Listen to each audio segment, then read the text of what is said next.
लोकसभा चुनाव था उसमें हमारे चतरा ज़िले का जो मतदान का प्रतिशत था वो 63.65% था। तो ये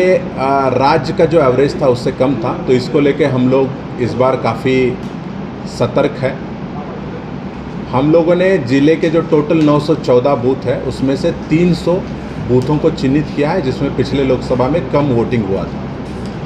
उसका हम लोगों ने उसमें से भी जो 50 सबसे कम वोटिंग परसेंटेज वाले बूथ थे उसमें हम लोग नोडल पदाधिकारी दे रहे हैं और उनका ये दायित्व होगा कि वो उस बूथ पे 2-3 बार जाएंगे, जागरूकता की एक्टिविटीज़ कराएंगे और अपना 100% योगदान देंगे वहाँ का वोटिंग परसेंटेज बढ़ाने के लिए। इसके अतिरिक्त ज़िले के जो सभी बूथ्स हैं, अर्बन एरियाज़ के भी बूथ और लो वोटर्स टर्नआउट वाले बूथ, वहाँ पे चाहे रात्रि चौपाल हो, चाहे वहाँ पे जो बूथ अवेयरनेस ग्रुप है, वॉलंटियर्स है, हमारे डिफरेंट तरीके के जागरूकता के प्रोग्राम्स है वो हम लोग चलाएँगे और हम लोगों को जागरूक कराएंगे और प्रयास करेंगे कि इस बार पिछले चुनाव की तुलना में ज़्यादा हमारा मतदान का प्रतिशत बढ़ेगा। इस पहल का तो अल्टीमेटली जब तक लोग वोट नहीं करता है उस पर तो नंबर पे हम लोग एग्जैक्ट नहीं बता पाएंगे, लेकिन हम लोग प्रयास करेंगे इस बार कि राज्य का जो एवरेज होगा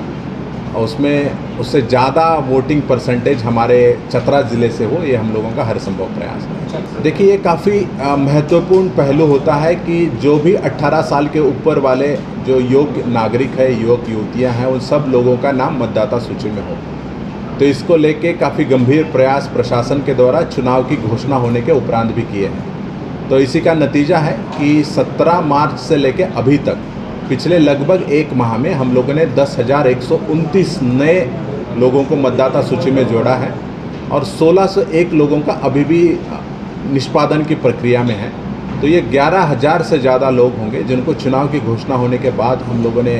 उनके मताधिकार का प्रयोग कर सके, इसके लिए फॉर्म 6 में जोड़ा है। और इसके लिए मैं बधाई भी देना चाहता हूँ जो सारे पदाधिकारी जो हमारे डोर टू डोर कैंपेन चले उसमें विभिन्न गाँव में गए, वहाँ के BDOs और ख़ास तौर पे उस बूथ की हमारी सारी BLOs और जागरूक मतदाता जिन्होंने फॉर्म 6 भरवाए। तो एक कलेक्टिव